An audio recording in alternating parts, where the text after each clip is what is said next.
À la une de ce 20h, Lomé, la capitale togolaise, accueille demain la troisième réunion du groupe de suivi et de soutien à la transition au Mali. La rencontre va évaluer les progrès réalisés, les attentes et les besoins du Mali.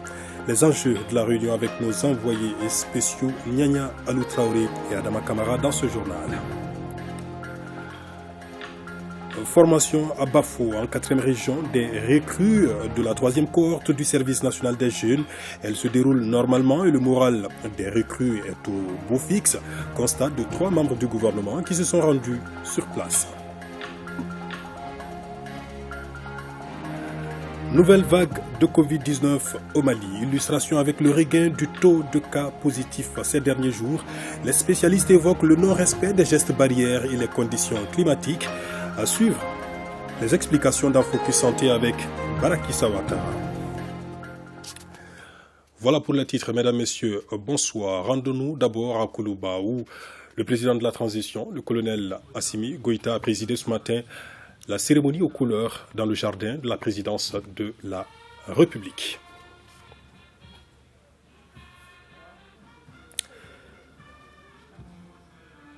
Cette montée du drapeau est désormais une tradition au Mali. Elle a lieu tous les premiers lundis du mois.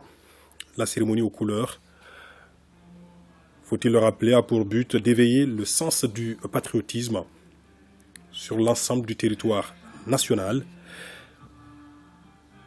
Elle s'est déroulée, comme vous le constatez sur ces images, en présence du personnel de la présidence de la République.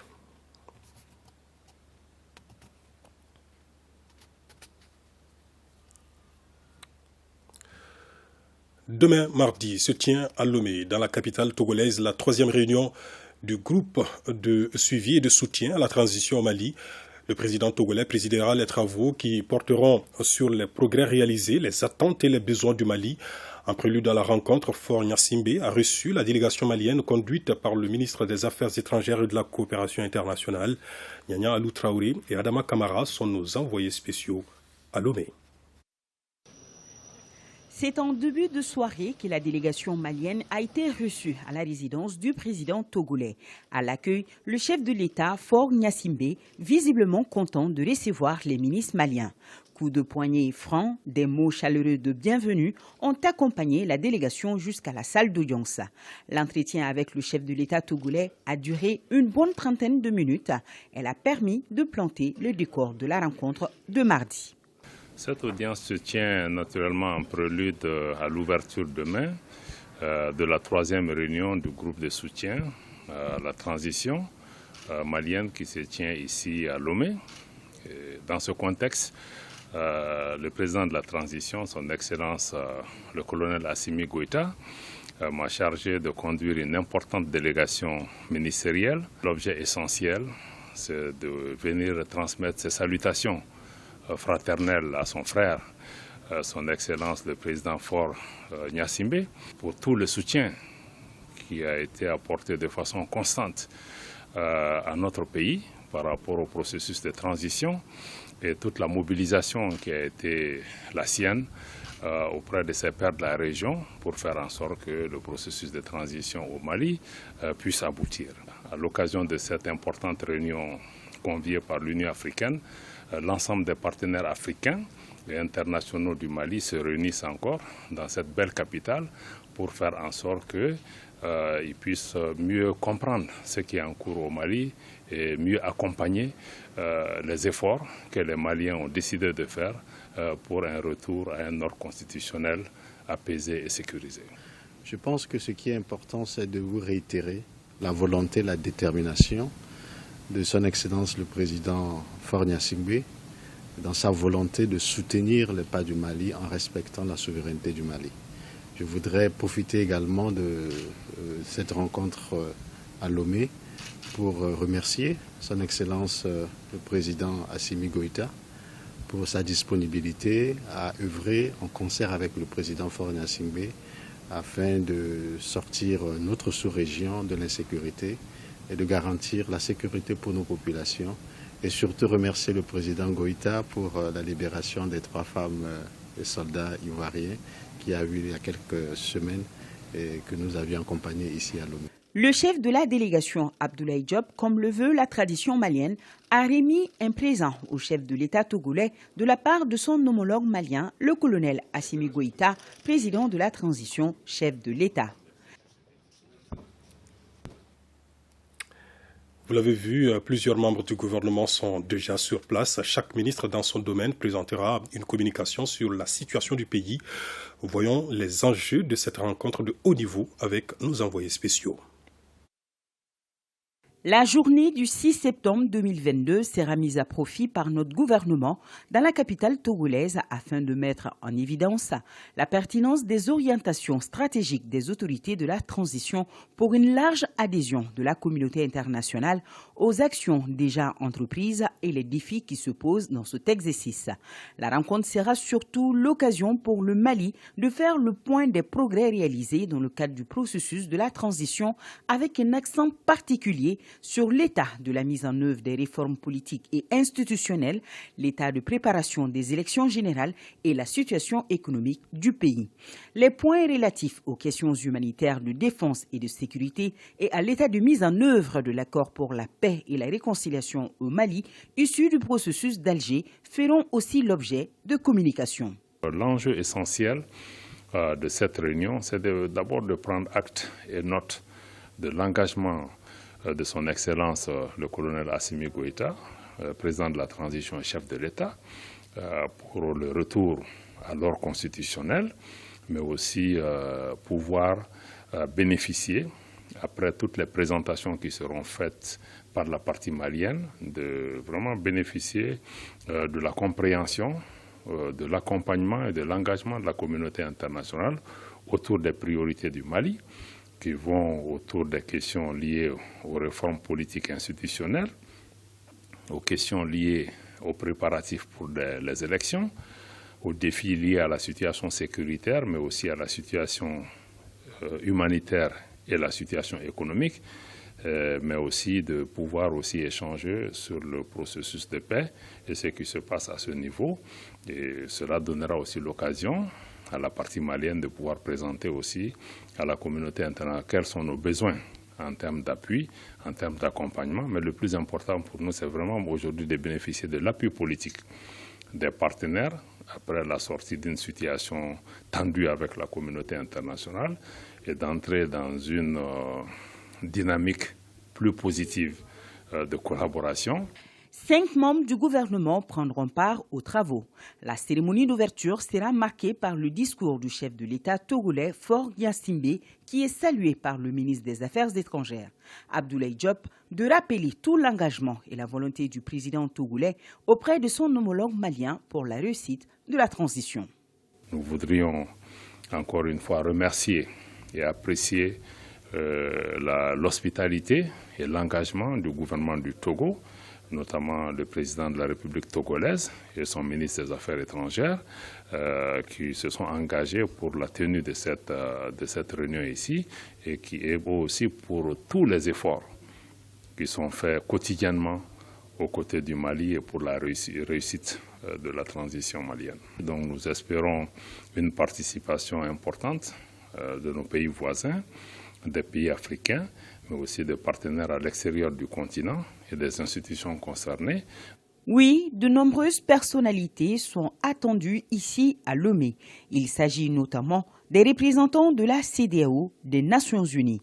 Le commissaire à la paix et à la sécurité de l'Union africaine, Bankolele Adoué, est déjà lui sur place.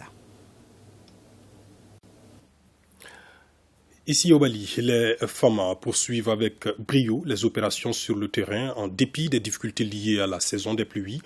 Autre annonce, la force Barkhane n'a pas respecté le contrat social avec les FAMA en abandonnant les emprises à Gao. Ce sont quelques informations rendues publiques aujourd'hui par la direction de l'information et des relations publiques des armées. En présence de notre reporter Aridjou Matina. La DIRPA, dans sa vocation de relayer la bonne information des forces armées maliennes, était face à la presse pour faire le point de la situation de ce qui s'est passé durant le mois d'août sur le théâtre d'opération. Dans les différentes zones du territoire national, que ce soit le théâtre centre, est, en passant par le théâtre sud de l'opération Maliko, il est à noter que les FAMA sont en mouvement. Si par le passé, la période hivernale est très difficile à gérer, cette fois-ci, les forces armées maliennes ont changé de paradigme. Avec les moyens aériens et terrestres mis à leur disposition, les FAMA sont parvenus, malgré la complexité du terrain, à mener des offensives efficaces. Tout le monde sait que le mois d'août au Mali, c'est le mois où il pleut beaucoup. Donc ce n'est pas facile aux hommes de progresser sur le terrain, mais quand même ils l'ont fait. Les FAMA ont continué les opérations, les FAMA ont continué leur offensive avec cette dynamique qu'elles ont toujours. La recherche des terroristes, la neutralisation des terroristes, la destruction de leurs sanctuaires. Ça n'a pas arrêté parce que c'est le mois d'août. Non, ils ont bien continué le travail. Ils ont donné des résultats, ce qui aussi a boosté la situation et a donné vraiment une certaine satisfaction au chef qui a voulu aller les voir, les féliciter sur leur lieu d'évolution. Autre éclairage apporté lors de la rencontre, c'est l'occupation par les FAMA des emprises abandonnées par Barkhane à Gao de façon peu courtoise. Toutefois, les éléments ont pu combler le vide. Contrairement au contrat social qui était là entre les FAMA et Barkhane, à chaque rétrocession, ça devait faire l'objet de remises officielles. C'est le chef du théâtre Est qui a été informé par messagerie le 15 dans la nuit à 1h du matin pour dire que voilà, nous sommes sur la frontière Mali-Niger, nous avons quitté l'emprise de Gao. Ils n'ont informé personne. Qu'est-ce qu'il fallait faire? Il fallait tout de suite agir. Donc, il y a eu une grande mobilisation à Gao cette nuit-là pour occuper les emprises abandonnées par Barkhane. Les activités menées durant le mois par le ministre de la Défense et des anciens combattants, le colonel Sadio Kamara, et par le chef d'état-major général des armées ont aussi été partagées avec la presse par la conférencière du jour, colonel Mariam Sagara, directeur adjoint de la DIRPA. En 4e région, la formation des recrues de la 3e cohorte du service national des jeunes, SNJ, se déroule normalement. Le moral des recrues est au beau fixe, constat du ministre de la Jeunesse et des Sports chargé de l'instruction civique et de la construction citoyenne, accompagné de 2 membres du gouvernement sur le site à Bafo. Ils annoncent que toutes les dispositions sont prises pour minimiser les risques liés à cette formation. Kandesila. En se rendant à Bafo, la délégation ministérielle, composée du ministre de la Jeunesse et des Sports, chargé de l'instruction civique et de la construction citoyenne, accompagné des 2 membres du gouvernement et des autorités régionales, voulait s'enquérir des conditions de formation des jeunes recrues de la 3e cohorte du service national des jeunes SNJ. Ici, toutes les dispositions sont mises en œuvre pour minimiser les risques liés à cette formation. À la date d'aujourd'hui, sur un effectif prévisionnel de 807, nous avons 785 recrues qui se sont enregistrés au niveau du centre. Parmi les 785, nous avons 36 évacués sanitaires qui sont indisponibles. Les évacués sanitaires sont essentiellement composés de femmes enceintes qui ont un état de grossesse avancé et celles-là qui ont des grossesses à risque et certaines pathologies. Le but de la formation est de vous faire acquérir des réflexes de sûreté et de sécurité, d'inculquer, voire de développer en vous certaines valeurs civiques et morales telles que l'humilité, la modestie, le courage, la ponctualité, l'esprit d'équipe et de camaraderie, le sens élevé du devoir et le sens de l'État, sans oublier la discipline, gage de tout succès. Du côté des recrues, le moral est au beau fixe. Ça fait à peu près 1 mois et quelques que nous sommes là à Bafo et je pense que la formation se passe parfaitement bien parce qu'on s'entraîne chaque matin, chaque soir et puis les instructeurs sont vraiment au niveau. Je suis le soldat de 2e classe Rouki Djibril Sangaré, 1re compagnie, 2e section CISNJ Bafo. La formation se passe très bien, Dieu merci. Le moral est au beau fixe. Visite des installations, démonstrations physiques, aptitude au maniement d'armes. À environ 1 mois de formation, il y a de quoi émerveiller les hôtes du jour. En 1 mois, nous avons vu que les nouvelles recrues, avec un encadrement de qualité, ont pu nous faire des démonstrations. Les nouvelles recrues ont parlé de tout ce qui concerne les grades, de tout ce qui concerne les différents articles qui ont trait au respect. J'ai vu également qu'en un mois, ils ont pu, dans le cadre de la formation militaire toujours, ils ont pu également démonter et monter des armes. Donc chaque citoyen à son niveau doit pouvoir se défendre et défendre la patrie. Les détails ont été millimétrement respectés, surtout du côté des femmes. Il y a un dortoir spécial pour les femmes enceintes et un dortoir spécial pour les dames qui ne sont pas enceintes. Et, il y a même des toilettes spéciales pour les femmes enceintes. Je sors ici très rassurée parce qu'avec un mois de formation seulement, l'encadrement a vraiment fourni beaucoup d'efforts. Notons que cette troisième cohorte du service national des jeunes est prise en charge par près de 70 encadreurs. Une occasion pour la délégation de réitérer à l'encadrement et aux jeunes tout l'accompagnement des plus hautes autorités du pays. Restons dans la région de Ségou où se tient la formation sur l'approche par compétences des enseignants du secondaire. Elle vise à améliorer la qualité de l'éducation et à harmoniser les diplômes de baccalauréat des pays avec les pays membres de l'espace UEMOA. Reportage Fousseni Samake. L'évolution de la pédagogie d'enseignement nécessite des innovations facilitant l'assimilation des apprenants. Pour ce faire, le département de l'éducation a initié cette formation à l'approche par compétences APC en collaboration avec les projets d'amélioration de la qualité et des résultats de l'éducation pour tous au Mali, MICRA. L'approche par compétences rompt avec ce système d'évaluation classique car elle privilégie le développement d'activités d'apprentissage qui incitent l'apprenant à agir pour s'approprier des savoirs, des savoir-faire et des savoir-être, ce qui nécessite un changement constant des pratiques d'enseignement. Cette première vague de formation concerne 500 professeurs des lycées publics à l'approche par compétences répartis en 9 pôles de formation au Mali. Ce nouveau curricula devrait à terme permettre une organisation pédagogique sous-tendue par une orientation progressive tout au long du cursus du lycée. Une affirmation de la vocation à poursuivre des études supérieures, un accompagnement personnalisé enfin à travers un projet personnel qui assure à chaque élève le renforcement de ses compétences dans les disciplines de son choix. Dans les jours à venir, sur le même programme, les professeurs du public n'ayant pas bénéficié de cette formation et ceux du secteur privé seront également programmés. Cette nouvelle approche par compétences, dans sa première composante, vise à former 2920 enseignants du secondaire général dans les disciplines français, histoire régio, mathématiques, sciences de la vie et de la terre, philosophie, physique, chimie et anglais. Le ministère en charge du tourisme et celui de l'éducation nationale initie un voyage intégrateur. De quoi s'agit-il? C'est un programme qui concerne les 3 premiers à l'examen du DEF de 25 académies d'enseignement. Ils vont sillonner le pays. Le but, renforcer la paix et la cohésion sociale, promouvoir le tourisme interne et raffermir le patriotisme. Nouhoum Sissoko. Au total, 75 élèves composés des 3 premiers de 25 académies d'enseignement à l'examen du DEF, session de 2022 et leurs encadreurs prennent part à ce programme intitulé Voyage intégrateur, un voyage initié par le ministère de l'Artisanat, de la Culture, de l'Industrie hôtelière et du Tourisme en partenariat avec le ministère de l'Éducation nationale. L'activité a un contenu pédagogique, ludique et culturel. Visiter certaines régions du Mali, au nombre de 4.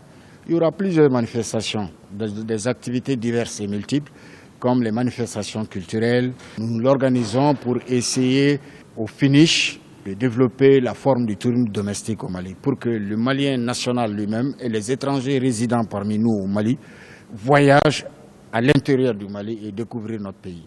Vous savez, dans le temps, la classe, les enseignements, apprentissages en classe s'ouvrent sur le milieu de l'enfant. On voit la colline, on voit la rivière, on voit le forgeron, etc. Donc l'enfant apprend à intégrer son milieu, à l'aimer et à le protéger. Ce qui ne se fait plus maintenant. Et je pense que cette initiative d'amener les enfants sur le terrain pour connaître leur patrimoine historique leur patrimoine culturel, leur patrimoine géographique est une chose qu'il faut que le ministère de la Culture, qui en est déjà le père, doit défendre auprès de tous les autres décideurs et des autres départements. Le programme doit aussi permettre de contribuer à la cohésion sociale et à renforcer le patriotisme. Le voyage intégrateur est un concept de patriotisme, car pour aimer son pays, il faut le connaître.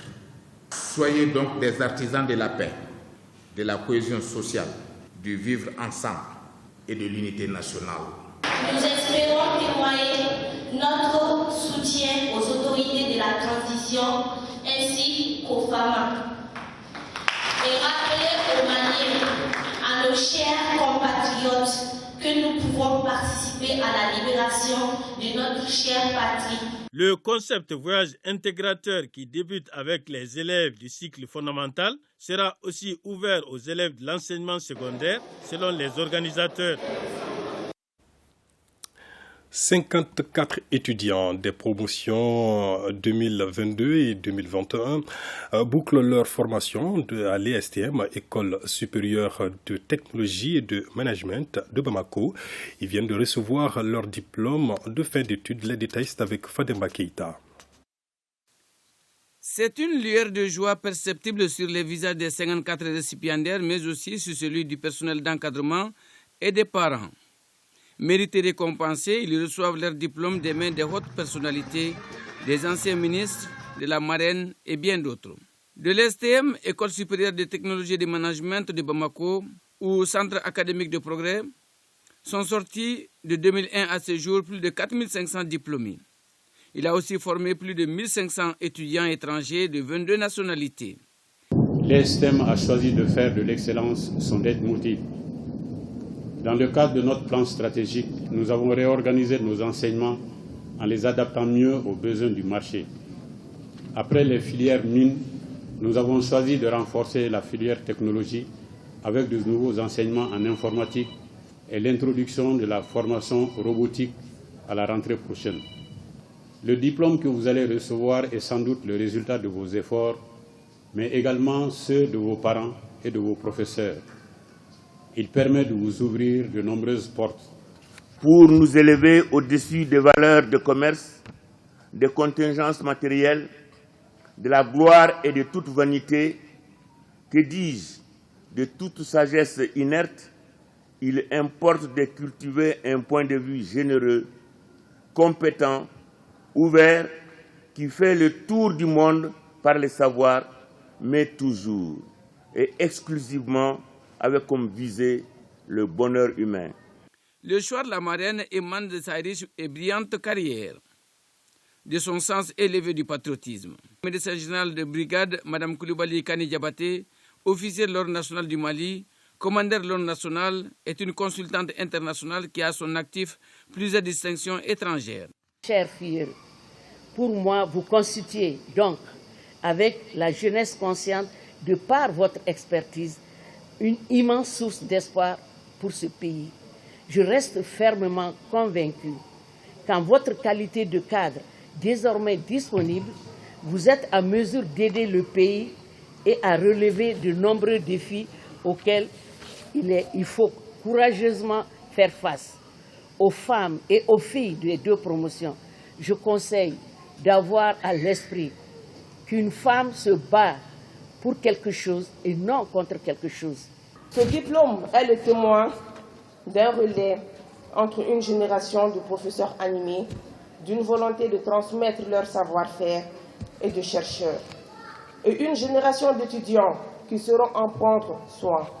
Le département de tutelle apprécie les prestations et surtout le sérieux de l'ESTM dans l'encadrement des élèves et étudiants. Chers récipiendaires, vous avez dû relever des défis importants au niveau intellectuel et nous en sommes convaincus. Je vous exhorte à vous lancer dans l'aventure de la vie professionnelle et de mener avec bravoure, intelligence et courage les combats de la vie.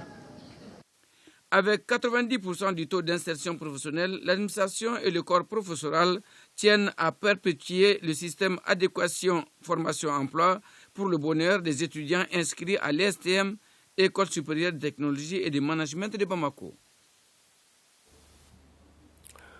Élaboration de la stratégie nationale de lutte contre la corruption au Mali. Le ministère de la refondation de l'État travaille sur le document en partenariat avec le PNUD. Les travaux se tiennent au CICB. Les détails avec Valentin Roger Diallo.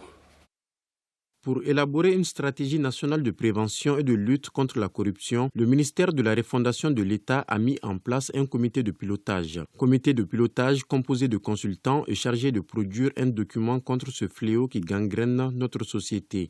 Le présent atelier a pour objectif de présenter et de valider les résultats du diagnostic du phénomène de la corruption et les infractions qui y sont liées au Mali. La rencontre devra aussi permettre de faire le bilan des mécanismes anticorruption mis en place avec l'appui du PNUD. Ce programme appuie déjà certains organes de contrôle et de répression de la corruption, ainsi que la société civile malienne, pour qu'elle puisse accroître ses capacités de documentation des cas de corruption, pour renforcer son plaidoyer sur cette question cruciale pour le développement du Mali. En clair, ce document de diagnostic permettra de poser les jalons d'un pays modèle en matière de corruption et où le comportement de l'ensemble des citoyens et la gestion des affaires publiques sont axés sur l'intégrité et la probité. Les présents ateliers constituent donc une étape cruciale dans le processus d'élaboration et d'adaptation du document de stratégie nationale assorti d'un plan d'action triennal. Je demeure convaincu que vos contributions, observations et suggestions pertinentes nous permettront de disposer d'un document amélioré et enrichi, gage de réussite des prochaines étapes. La ministre en charge des Transports exhorte tous les acteurs à persévérer davantage dans la démarche participative et inclusive tout au long du processus d'élaboration de la stratégie de lutte contre la corruption. Autre formation, celle des points focaux emploi du district de Bamako. Le ministère en charge de la question entend promouvoir l'emploi local à travers cette initiative. Elle est mise en œuvre par l'ANPE, Agence nationale pour la promotion de l'emploi. Fanta Mamanientao. Le présent atelier s'inscrit dans le cadre d'une démarche volontariste de promotion de l'emploi local dans un contexte d'accompagnement de la décentralisation à travers le développement de l'emploi salarié au sein des collectivités décentralisées. Cette rencontre de 2 jours est initiée par l'Agence nationale pour l'emploi et son partenaire, l'Association des municipalités du Mali. Au niveau de l'agence, nous ne ménagerons aucun effort et nous voudrons vous rassurer.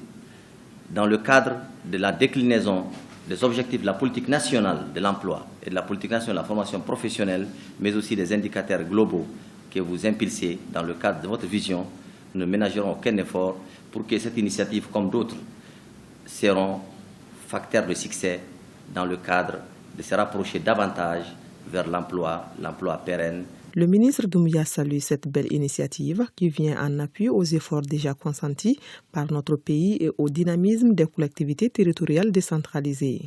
Je reste convaincu que cet atelier de relance et de dynamisation des activités des points focaux emploi va promouvoir une synergie dans le cadre de la lutte contre le chômage et le sous-emploi pour plus d'efficacité et d'efficience.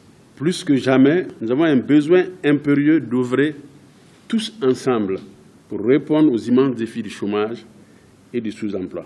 Je voudrais, au nom du gouvernement de la transition, saluer une fois de plus cette belle initiative et vous exhorter, au regard de la diversité des profils que vous représentez ici, à des recommandations pertinentes pour une meilleure relance. Rappelons que l'Agence nationale pour l'emploi relance ses points focaux pour permettre d'améliorer la qualité de l'offre d'emploi et d'avoir un libre accès à un emploi décent. Conakry, la capitale guinéenne, vient d'abriter une conférence sous-régionale sur le thème « Rôle des syndicats dans la gestion des transitions politiques, des conflits et des catastrophes en Afrique de l'Ouest ». Le Mali était représenté à travers l'UNTM. Le commentaire est signé Saloum Konaté. Conjointement organisé par le mouvement syndical guinéen, l'OIT, Organisation internationale du travail, CSI Afrique et l'Organisation de l'unité syndicale africaine, l'USA, la conférence sous-régionale tenue sur le thème « Rôle des syndicats dans la gestion des transitions politiques, des conflits et des catastrophes en Afrique de l'Ouest » a enregistré la participation de plusieurs pays africains. Le Mali était représenté par le secrétaire général de l'Union nationale des travailleurs du Mali, Yacouba Katilé. Le secrétaire général de l'UNTM a partagé l'expérience malienne à travers une communication holistique qui prend comme repère la période coloniale en passant par les péripéties de l'ouverture démocratique de 1992 à 2012 et la transition de 2020 en nos jours. Katilé n'a pas manqué de saluer l'excellente qualité des liens séculaires entre le Mali et la Guinée-Conakry. Il a aussi tenu à féliciter le mouvement syndical guinéen et les partenaires pour cette heureuse initiative qui est d'actualité. À Sikasso, fin de formation sur les thématiques en lien avec les élections, la gouvernance et les réformes politiques et institutionnelles. Les participants sont des représentants des partis politiques, des médias et de la société civile. Une initiative d'Internews. Moussokoro Sénémé. La prise de parole en public, la communication non violente, le journalisme sensible aux conflits en période électorale et les innovations majeures de la nouvelle loi électorale. Ce sont désormais 50 nouveaux types d'hommes et de femmes issus des partis politiques, des organisations de la société civile et des médias, outillés à travers ces différents modules dispensés en 6 jours de formation. La méthodologie participative adoptée par les formateurs nous ont permis de comprendre les modules dispensés eux-mêmes un début d'application à travers les travaux de groupe en session suivie des débats en plénière. Ces nouvelles compétences acquises, les participants le doivent à Internews et son partenaire de mise en œuvre, le NDI, dans le cadre du programme d'appui aux efforts du gouvernement malien en matière d'élections, de réforme et de gouvernance émergent. Nos bailleurs, l'USAID et la coopération suisse, ont fait une évaluation dans la région de Sikasso. Il s'est avéré qu'après les élections de 2020, alors, il y avait des conflits latents dans la région de Sikasso. C'est pourquoi nous avons choisi les partis politiques, notamment les jeunes, les femmes, les médias.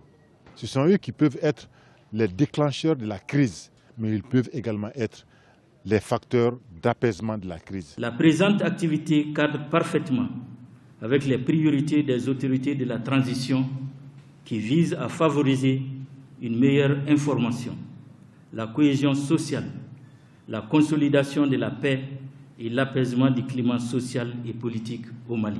La session de Sikasso bénéficie de l'appui financier de l'USAID, de l'ambassade du Royaume du Danemark, de la coopération suisse et du département du développement. Faisons un tour dans la région de Caille, précisément à Diboli, où la saison des pluies a un impact négatif sur les activités du bureau des douanes. Pour y faire face, les responsables envisagent l'aménagement des aires de stationnement des véhicules. Le point avec Balkissa Sadibou, Chérif Aïdara. Si la saison des pluies est une période de réjouissance pour les paysans, elle constitue pour les agents du bureau des douanes de Diboli un véritable casse-tête. Les rondes entre le bureau et les aires de stationnement des véhicules deviennent un parcours du combattant. Quitter le logement d'abord pour venir au bureau, c'est un problème. Et quitter la brigade pour aller à la visite, c'est un problème. Dans la même cour, on les fait avec des motos, parfois en voiture, uniquement pour pouvoir donner le meilleur de nous-mêmes dans la journée. Il faut donc travailler les pieds dans l'eau. Et au dire du chef de bureau, cette situation les oblige à travailler à des heures tardives pour prendre en charge tous les camions, leur trafic journalier étant très dense à Diboli. Avec le volume du trafic, le travail qu'on peut faire en 1 heure de temps, on le fait en 2 heures, 3 heures de temps parfois. La cour elle est inondée, donc pas facile de faire la navette entre les différents bureaux. Compte tenu de l'importance qu'occupe le bureau de Diboli, le corridor même sénégalais aujourd'hui dans le trafic national, une moyenne de 300 véhicules par jour, c'est énorme. Il y a lieu vraiment de travailler de façon diligente à ce que le bureau puisse évoluer dans des conditions idoines. Comme solution proposée par le chef de bureau des douanes de Diboli, l'aménagement des aires de stationnement. En attendant, les agents ont pour alternative le port de bottes et l'utilisation de motopompes pour évacuer les eaux des pluies. À suivre après ce journal, donc un magazine spécial sur la coopération Mali-Guinée, magazine réalisé par le ministère du Commerce et de l'Industrie dans le cadre du renforcement de la coopération Mali-Guinée. Le magazine magnifie les bonnes relations de collaboration et de partenariat entre nos deux pays depuis l'embargo imposé à notre pays, et ce jusqu'à sa levée. Mali-Guinée, le corridor de l'avenir, un magazine à suivre après cette édition. Faisons à présent le point de la situation de la maladie à coronavirus dans notre pays. Ce jour, les services de santé ont enregistré 41 nouveaux cas positifs sur 418 tests réalisés. L'on note 13 guéris et pas de décès à ce jour. 199 patients sont placés sous traitement. Sommes-nous en train de faire face à une nouvelle vague de Covid-19 ? Certainement oui, si l'on se réfère au regain du taux de cas positifs ces derniers jours. Si l'abandon des gestes barrières y est pour quelque chose, les conditions climatiques s'y prêtent également. En ce moment, la température est très favorable à la contamination de la maladie. Ce sont des explications données par des spécialistes que Barakissa Ouattara a approchés pour Focus Santé. Toutes les conditions sont réunies actuellement pour son retour. Température en baisse et relâchement des mesures barrières, le Covid-19 revient au galop comme on pouvait s'y attendre. Le nombre de cas est passé de 1 à 4 le mois dernier à plus de 50 par jour cette semaine. Covid n'avait pas du tout disparu. Le nombre de cas a baissé. On avait toujours des cas résiduels dans la communauté qui circulaient. Donc c'est pour cela quand on faisait des tests, on rendait dans les communications qu'il y avait quelques cas, 1, 2, 3, souvent 5, et ce qui a persisté pendant longtemps. C'est un virus et dès que les conditions deviennent favorables, la propagation peut être rapide, surtout que c'est un virus qui a une transmission respiratoire. Et donc c'est plus facile pour ce virus-là de se transmettre tant qu'il n'a pas disparu. Nous savons que c'est une maladie où la transmission est potentialisée par la fraîcheur. Et c'est ce que nous constatons actuellement. Il y a une vague de pluie qui fait qu'il y a de la fraîcheur. Et donc, c'est des conditions qui sont assez propices pour la propagation de SARS-CoV-2 dans la communauté. Mais tout compte fait, quel qu'en soit le moment ou l'influence climatique par rapport à la transmission, c'est surtout le relâchement des mesures barrières que nous avons constaté depuis un certain temps. Plus de 6 mois après la dernière vague, cette flambée du taux de contamination peut donc s'expliquer par une diminution de l'immunité avec le temps. Et la protection que la population avait développée face à l'exposition au virus diminue dans le temps. Alors on se pose la question, est-ce qu'on est encore protégé pour faire face à ce virus-là? Et donc si cette protection, il s'avère qu'elle a baissé, c'est normal que le virus puisse reprendre encore du terrain. Donc c'est comme si elle revient encore coloniser la population pour encore faire son terrain. Il faut aussi se rappeler que lorsqu'on est vacciné et à partir de 6 mois, l'immunité vaccinale aussi baisse. Donc il faudra certainement aller à des rappels de doses de vaccins chez ces personnes les plus vulnérables. Parce que le nombre de cas incidents n'est pas souvent, c'est indicatif, mais lorsque l'épidémie arrive à toucher les personnes les plus vulnérables, et c'est en ce moment qu'il y a une certaine tension au niveau des structures hospitalières. Même si les chiffres grimpent chaque jour qui passe, aucune complication n'est constatée pour le moment. Néanmoins, les services de santé restent vigilants et appellent surtout au respect des mesures initialement édictées. Il y a une équipe déjà qui travaille sur Covid-19 depuis le début de l'épidémie. Donc il y a une certaine expérience dans la prise en charge. Donc nous restons toujours disponibles pour faire face à cette situation. Le centre est ouvert et il y a la réanimation qui travaille 24 sur 24. Donc à chaque moment qu'il y a des cas graves qui arrivent, ils seront pris en charge directement au niveau du centre. Quand il y a une flambée, nous devons faire extrêmement attention. Ce sont des souches qui émergent.